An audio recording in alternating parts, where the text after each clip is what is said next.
live-action Aladdin movie live up to the hype? Did it do justice to the original animated film? We're about to get into it. Hey guys, it's Kristen, and today we are talking about the live-action Aladdin movie adapted from the original Disney classic. Starring Will Smith, Mina Masad, and Naomi Scott, Aladdin follows a guy with a heart of gold who embarks on a magical adventure of love, power, and finding yourself after discovering a magic lamp that holds an all-powerful genie. Now, I think that a lot of us can agree that leading up to this film, the marketing, the promotion, a lot of that was a mixed bag. The teaser trailers that we got for this, in my opinion, looked like trash, but I will admit that when we got the first official trailer, I did change my tune and I was really interested to see what they were gonna do with this film. We're about to get into it, but first, consider subscribing if you like my videos and drop down in the comments so we can talk about Aladdin together. First of all, let's start off with our main characters, Aladdin and Jasmine, who honestly I think had a lot of chemistry, and I was pleasantly surprised by their portrayals of these roles. I think the script really fleshed out the storyline around Jasmine, making her a powerful feminist character who's not content with being seen and not heard. You know, she's really smart and she wants to be a compassionate and strong leader for her people, for her kingdom. I think Aladdin was really charming, and I also like that we got a chance to see some fun practical magical effects from him as a thief. I think the beginning of this film especially just felt like there was like trick after trick after trick going on, which was fun to watch. We also tackle this idea of the genie is really just making Aladdin look like a prince, but Aladdin is still who he is on the inside. And I really enjoyed the messages that they discussed of kind of embracing who you are and being yourself, and I also really liked the friendship that we got to see blossom between Aladdin and the genie. And of course I think with a movie like Aladdin it makes a lot of sense that a lot of eyes are going to be on the genie. How does he hold up? It was a role originally brought to life by Robin Williams, and I think that no one will ever live up to what he did with it, but I do think that this is the type of role that does thrive when you have an actor who brings in their own unique flair, their personality, their own brand of humor to the role. I saw that idea really come to life when I saw the Broadway show and just how much the genie was able to really carry the entire production. So for me, Will Smith really shined in the role of the genie when he was just being his own Will Smithy self. When it comes to Jafar, I did enjoy that they kind of added a little bit more depth to his character with his focus and, you know, desire to be the very best that no one ever was. While I think the actor worked for the type of storyline that they were going with this adaptation, I will say that for me, this was not my Jafar. You know, the original Jafar, I just feel like he was way more sinister, he was creepy, he did have like this element of humor that kind of came in, and I really liked that he was a bit of a chameleon, you know, like we got to see him be this crickety old man trying to trick Aladdin into getting the lamp.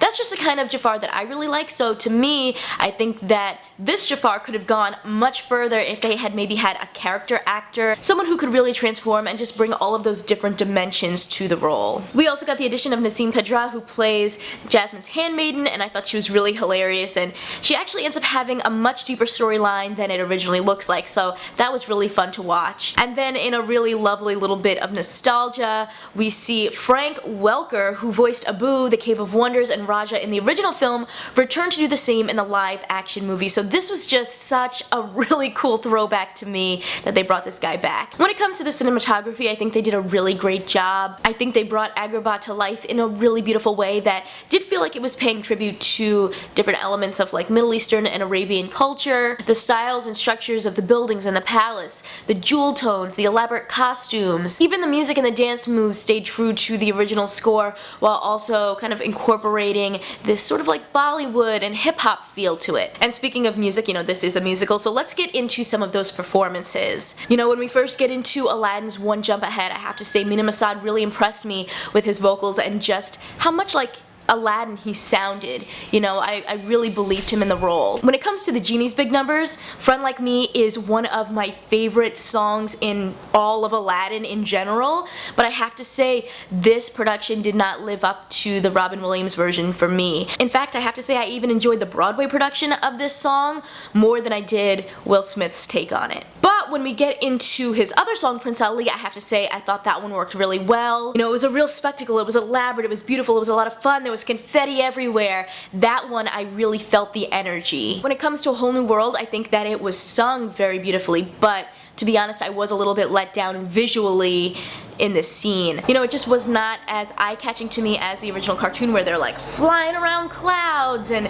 you know, going into different countries and watching a beautiful fireworks display. It just felt like the world that we were in was much smaller than what we see in the animated film. We also get a new song that Jasmine sings in this production called Speechless, and that was definitely a standout. Naomi Scott actually sings part of it live, which I thought was really cool. She worked with Simon Hayes, who won the Oscar for Les Mis. As we all know, the entire cast of Les Miserables sang live in that adaptation of the Broadway musical to the movie. I just thought it was really interesting to see that a film of this magnitude could have such varying musical performances. Like, some of them were just fine, and some of them were like these big, beautiful spectacles. I think there could have been something done directing-wise to just make that feel more even, so that everything feels like an event. And speaking of spectacles, I really did enjoy the special effects and the CGI that we got to see in this film. You could tell that they had a big budget to really make things feel magical and larger than life. There were also these really cool action scenes that you could just tell had that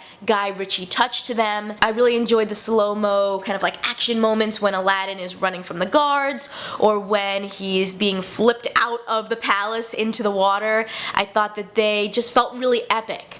But I will say at the same time, there were some sped up moments that felt really weird. We saw that especially in, I think, One Jump Ahead, and also at the very end of this film during like some dance numbers, where they just stylistically were trying to do something where they were like speeding everyone up, and they were like moving really quickly in a way that felt very unnatural, and it just stood out as something that looked very weird and out of place to me. I will also say, for me, the biggest issue that I had with this film was some of the pacing. I think that there were moments that just felt like they came out of nowhere. Like how we kind of like immediately get into Agrabah and Jasmine is already in the marketplace. I was kind of like, where was the lead up to that? Or, you know, Jafar is put in the dungeon, and then the next scene he's out of the dungeon. Like, we didn't see what happened in between there. How did he get out?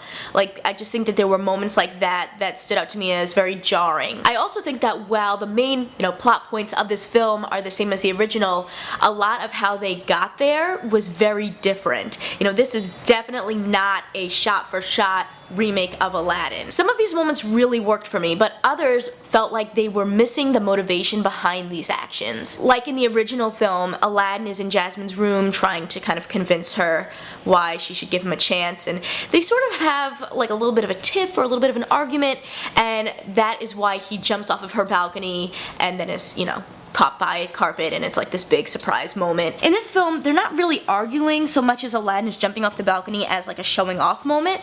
So for me, I just felt like that emotional moment or that motivation didn't really work. It really felt like they were trying to tell the story of Aladdin while trying to be as different as possible. And there were some moments where I really enjoyed that, like when they gave us Will Smith being the genie and not trying to be a copy of Robin Williams, or when we saw Jasmine stand up as a leader, or even that fun Bollywood dance sequence at the palace. But at the same time, there were some moments that made me feel like, was it really this necessary to change so much?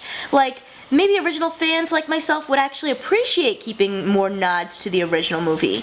Like, this is something that's really small, but why is Aladdin giving the hungry kids at the beginning of this film dates instead of bread? It's something like that. It's such a tiny change. It doesn't really matter, but to me it just felt like, why? You know, I have to say, Aladdin is just one of those Disney films that I think is probably my favorite one. You know, when I hear that Disney opening with the castle, I automatically think, Aladdin! Aladdin's about to come on! So watching this film, or even watching the Broadway show, I was so surprised by how much I remembered, and how much I was like, oh, that's the same, oh, that's different. But when it comes down to it, while I think they did a serviceable job in this live-action remake, while I do think that there were some things that I really, really enjoyed, there was also something about this that just did not click for me. It's definitely not a terrible movie, but as much as I wanted to love it, there was something that was lacking for me. I was missing the nostalgia, the heart, the something that, you know, sparks within you that you're like, I love this, you know, I was just missing that. If you like my videos, you can check out more of my reviews over here. I got some more movie reviews that I'd love for you to check out in this playlist, and of course drop it in the comments so we can continue the conversation. I'm really curious to know what you guys thought about Aladdin. Did it work for you? Was it a miss? Let me know your thoughts. Alright, see ya!